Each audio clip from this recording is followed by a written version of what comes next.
The date was December 26, 1996. A quiet, affluent neighborhood in Boulder, Colorado, awoke to the chilling reality of a nightmare. 6-year-old JonBenét Ramsey, a child beauty queen, was gone. Her parents, John and Patsy Ramsey, reported her missing, claiming she had been abducted. The initial call to 911 was fraught with panic and confusion. Patsy Ramsey stated she had found a ransom note on the kitchen staircase. This note would become one of the most perplexing pieces of evidence in a case that continues to haunt the nation. Police arrived quickly, but the scene was not secured as a typical abduction. Friends and family were allowed to enter the home, potentially compromising crucial evidence. Hours later, John Ramsey, following police instructions to search the house, made a horrifying discovery. In the basement, tucked away in a rarely used wine cellar, he found his daughter. JonBenét Ramsey was dead. Her small body was covered by a white blanket, a garrote fashioned from a paintbrush handle, and a cord around her neck.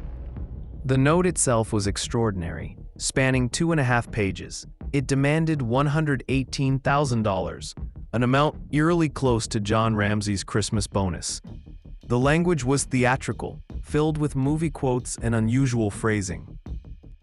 It warned against contacting authorities and threatened immediate decapitation if their demands were not met. Yet, the note was written on a pad from inside the Ramsey home using one of Patsy Ramsey's pens. This detail immediately raised suspicions. The Boulder Police Department faced immediate criticism for their handling of the crime scene. The house was not cordoned off effectively. Friends and family moved freely, potentially destroying or contaminating vital clues. Evidence collection was slow, and some argue inadequate. This early misstep would plague the investigation for decades, making it difficult to discern what was truly evidence and what was merely incidental. With no signs of forced entry and the ransom note found inside, suspicion quickly turned to the Ramsey family. John, Patsy, and their 9-year-old son Burke became the primary focus of the investigation. The public, fueled by intense media coverage, formed strong opinions.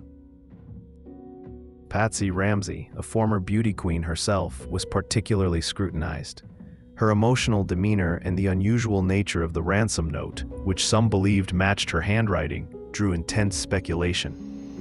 Investigators struggled to piece together the events of that night. The garrote used to strangle JonBenét was made from items found within the house. A broken basement window, initially thought to be a point of entry, showed no signs of forced entry from the outside.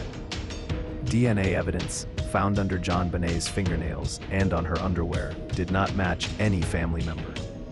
This crucial detail introduced the possibility of an intruder, yet no viable suspects emerged from the DNA. Years passed, and the case remained cold. A grand jury was convened in 1999, hearing evidence for 13 months. They voted to indict the Ramseys on charges of child abuse resulting in death. But the district attorney at the time, Alex Hunter, refused to sign the indictment, citing insufficient evidence. The decision sparked outrage and further deepened the mystery. Why would a grand jury vote to indict if the evidence was so weak? The public was left to wonder if justice was being served. In 2008, new DNA testing technology led to an exoneration letter for the Ramsey family, stating that the DNA found at the scene belonged to an unknown male. This seemed to shift the focus definitively towards an outside intruder. However, even with this development, the case remains unsolved. The identity of the unknown male DNA contributor has never been established. The circumstances surrounding JonBenét's death continue to baffle investigators and true crime enthusiasts alike.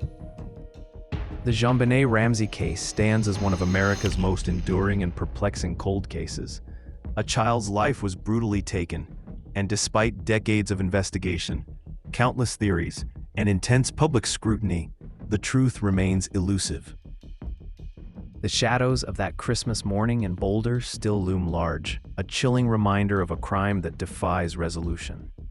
The questions persist. Who killed JonBenét Ramsey?